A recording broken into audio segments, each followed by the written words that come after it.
योगी सरकार के खिलाफ काजल निषाद ने हुंकार भरी कि मैं कैसे हार सकती थी। इस प्रशासन ने चुनाव आयोग के कुछ सरकारी मशीनरी के दुरुपयोग ने मेरी हार सुनिश्चित करी, लेकिन जनता की नजरों में मैं कभी हारी नहीं थी, क्योंकि जहां पर 3.5 लाख वोट पड़े वहां पर आप 5 लाख वोटों की गिनती बताकर मुझे 70,000 वोटों से हरा रहे हो, वो मैं मान ही नहीं सकती।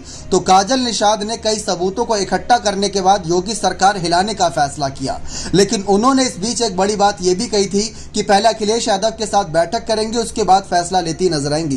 काजल निषाद सोशल मीडिया पर एक्टिव है। आपको बता दें, एक पहले एक्ट्रेस के रूप में जानी जाती थी, लेकिन इसके बाद विधानसभा चुनाव में समाजवादी पार्टी ने इनको टिकट दिया, लेकिन हार गई। फिर गोरखपुर सीट से निकाय चुनाव में प्रत्याशी बनाया गया मेयर पद का, लेकिन वहां पर भी उनको हार का सामना करना पड़ा। लेकिन इस बार इनको हार यहां पर पची नहीं। इस बार उन्होंने कहा कि मेरे खिलाफ धोखेबाजी हुई है, मेरे वोटर्स ने मेरे समर्थन में वोट डाला, लेकिन योगी सरकार के तमाम प्रशासनिक कार्य कहीं ना कहीं अधिकारियों ने और चुनाव आयोग के अधिकारियों ने यहां पर गड़बड़ घोटाला करते हुए बीजेपी के प्रत्याशी की जीत दिलाई, जिसको मैं कदाचित स्वीकार नहीं करूंगी। और मेरे पास सबूत मौजूद हैं। अब सबूत के रूप में क्या मौजूद है ये भी जान लीजिए। दरअसल उन्होंने कहा कि मेरे पास सबूत के रूप में जो अलग अलग राउंड की वोटिंग की गिनती हो रही थी, मेरे पास उनके कागजात मौजूद हैं, उनकी कुछ बड़े डाटा मौजूद है कि किस समय जो अलग अलग राउंड की गिनती की गई उसमें किस समय गड़बड़ घोटाला किया गया। जहां 3.5 लाख मत की बात थी, वहां आपने 5 लाख कैसे बता दिया।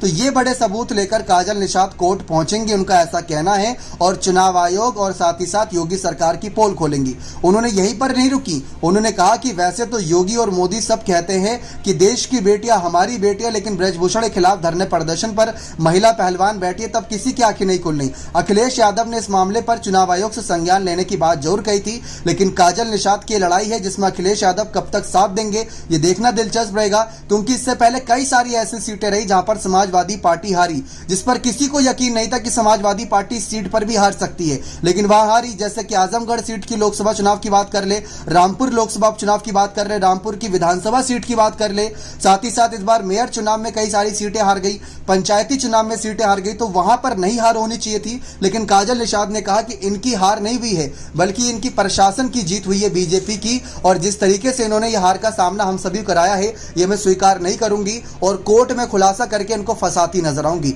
अब देखते हैं काजल निषाद का अगला कदम क्या रहने वाला है। क्या यह मामला सुप्रीम कोर्ट तक जाएगा या नहीं, अपना कमेंट सेक्शन में जरूर रखेगा। बहुत बहुत धन्यवाद।